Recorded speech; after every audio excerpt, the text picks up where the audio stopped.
What if your soul gave up, but no one noticed? What if you're still breathing, but already gone inside? They say you're still alive as long as your heart beats. But what if I told you? Many people die inside long before their final breath. A man may walk, eat, even smile, but deep down, something vital has already gone silent. Not because of disease, not because of age, but because the soul quietly surrendered, long before the body did. You won't find this on medical charts. You won't hear it from most doctors, but you can see it. In the eyes, in the way someone moves without urgency, in the heavy silences between simple words. Some people stop living the moment they stop feeling needed. And the tragedy is, no one around them even notices. This isn't about drama. It's about quiet truth. The kind that settles in slowly, like dust over furniture that was once cherished. But no one visits anymore. And if you've ever felt that invisible layer of silence covering your chest, this video is for you. It doesn't happen in one night. The soul doesn't scream when it gives up.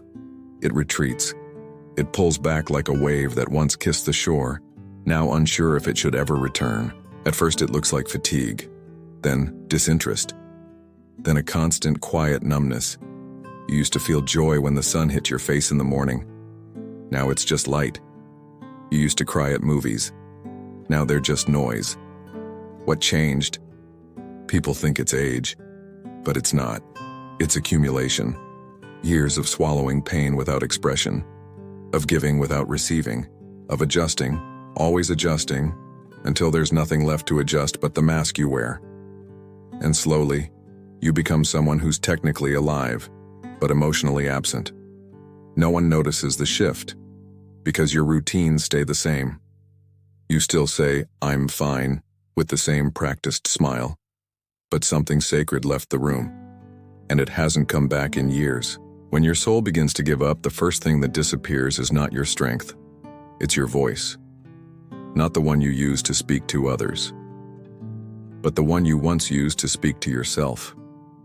You stop hearing that inner whisper that once guided you. The one that said, "Try again. You deserve more." Or simply, "Don't give up." Now silence. Decisions feel mechanical. Days blur together. And the difference between want and need no longer exists. Because you no longer ask yourself what you want. You simply exist. People praise your resilience. They admire how calm you seem. But it's not calm. It's abandonment. You didn't become peaceful, you became quiet. Because the fight inside you no longer found a reason. And this, perhaps, is the most tragic sign of all. When your soul gives up, it doesn't rage, it just fades. The most dangerous deception is not when others lie to you. It's when your body pretends everything is fine, while your soul is already gone. You still wake up. You still cook. You still answer messages and say, "Good morning." From the outside, you're functioning. But inside, you're a ghost walking familiar corridors. You remember how it used to feel. The energy, the curiosity, the hunger to experience something new. Now every task feels like a performance, like you're playing a version of yourself that no longer fits. You go through the motions, but the meaning is missing. And the scariest part? No one notices. Because in a world obsessed with appearances, efficiency is mistaken for vitality. But there's a difference between being alive and just not being dead. When the soul begins to give up, it rarely screams, instead it sighs. A long, invisible sigh that settles deep in your chest. One that no one hears, but you carry every day. It's not loud, it's not explosive. It's not the kind of pain that gets attention. It's quiet, almost polite, but it changes everything. You stop expecting kindness. You stop believing in timing. You stop asking the sky for anything. You stop trusting joy. Because the last time you let it in, it left without saying goodbye. And so you build a subtle resentment toward life itself.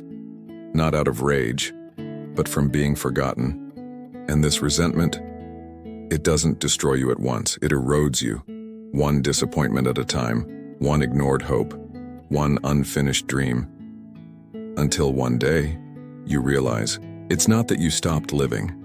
It's that life stopped feeling like yours. There's one final sign your soul has given up, and it's the most subtle of all. You no longer wonder why. You stop asking questions. You stop wrestling with meaning. You stop feeling that deep ache to understand your own existence. You just float through hours, through days, through routines that used to carry weight but now pass like vapor. And yet, it is exactly in this silence that the soul can begin to speak again. Because when everything you once held onto has slipped through your fingers, you are left with only one thing: your truth, unedited, unapologetic, unmasked. Sometimes the soul doesn't return through joy or success. It returns through collapse, through stillness, through the unbearable realization that this is not who I am anymore. And if you can sit with that, without running, without numbing, without pretending, then something ancient inside you begins to stir. You start to remember, not what the world told you, but what you were before the world told you anything. And maybe, just maybe, that's how the soul begins again. Not with noise, not with fireworks, but with a whisper. You're still here.